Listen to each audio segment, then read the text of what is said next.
Teología sistemática. Atributos absolutos de Dios. Dios es uno. El hecho de que el espíritu es simple y carece de composición nos da la idea de unidad por lo que respecta a Dios. La unidad se considera con frecuencia como un atributo por separado. El término se usa para expresar que no hay sino un solo Dios y que su unidad se incluye en la existencia de sí mismo. Un ser de existencia propia siempre está exento de la necesidad de otra existencia por la razón de que en la existencia propia se implica la posesión de todas las perfecciones. No hay más que un Dios. Primera de Corintios 8:4. Es el atributo de la existencia propia lo que establece esta posición y está fortalecido y sostenido por el atributo de la eternidad. La Biblia enseña tanto en el Antiguo como en el Nuevo Testamento la unidad y la espiritualidad de Dios. Deuteronomio 6:4, Isaías 44:8, Marcos 12:29, Juan 17:3, Primera de Corintios 8:6, Efesios 4:6 y Primera de Timoteo 2:5. El rechazar la unidad divina tan claramente presentada en estos pasajes es caer en el error del paganismo, aun cuando la espiritualidad de Dios puede ser en gran parte incomprensible para nosotros desde el punto de vista de su originalidad, simplicidad y unidad. No obstante, es un atributo esencial. La idea de Dios como un espíritu personal es el único concepto de credo religioso que más viene al hombre como ser independiente y responsable. Alguien ha dicho que esta es una de las verdades más grandes, más sublimes y necesarias en la esfera de la naturaleza.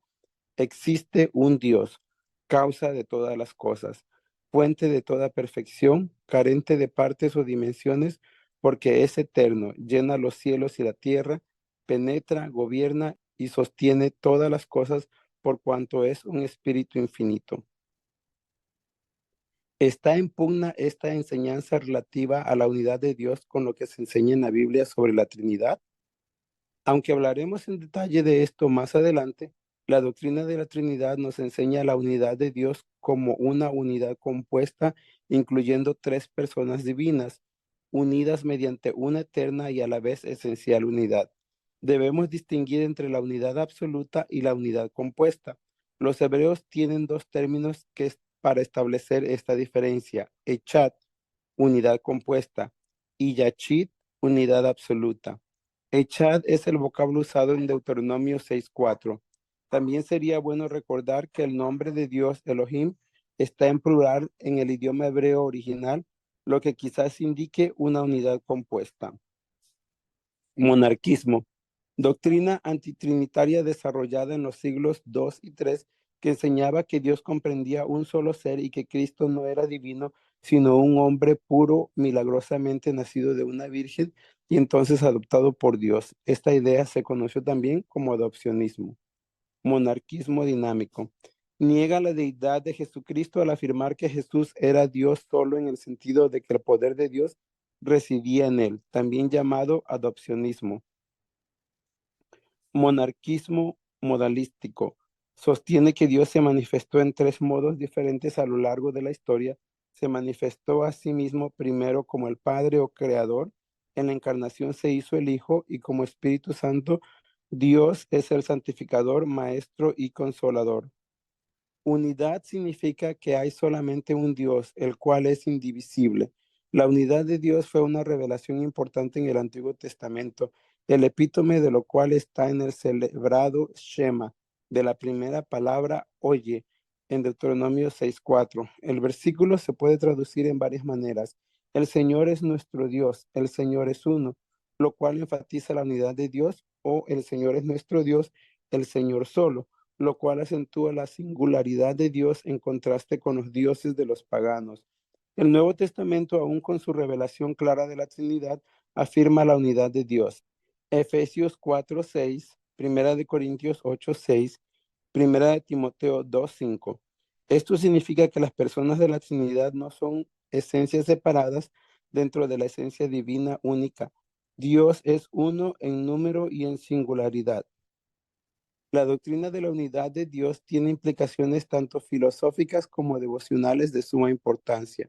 En una parte del libro La cabaña del tío Tom, Harriet Beecher Stowe tiene un hermoso pasaje en el cual describe al cristiano devoto al tío Tom, deletreando las palabras de su Biblia a la luz de la hoguera en medio de la oscuridad.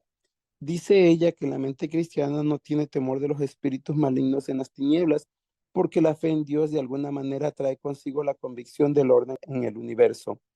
A pesar de todos los problemas y las dificultades, sabemos que hay un plan, un propósito, una mente y una meta para todo. El politeísmo refleja la mente esquizofrénica del pecado y de las tinieblas. El monoteísmo crea la mente integrada de la fe que ve un propósito obrando en todas las cosas. Por otra parte, la doctrina de la unidad de Dios debe prevenirnos en contra de señalar algunos de los atributos de Dios como más importantes que los demás. En varias ocasiones, algunos han intentado ver la santidad de Dios, su amor, su autoexistencia, su justicia o algún otro atributo como el atributo más importante de su ser, pero tales intentos parecen concebir equivocadamente a Dios como una combinación de varias partes y que algunas partes son de cierta manera más grandes o más influyentes que las demás. Además, es difícil entender exactamente qué podría querer decir eso de más importante. Quiere decir que hay algunas acciones de Dios que no son plenamente congruentes con alguno de sus otros atributos, que hay algunos atributos que Dios de cierta manera a veces deja a un lado a fin de actuar.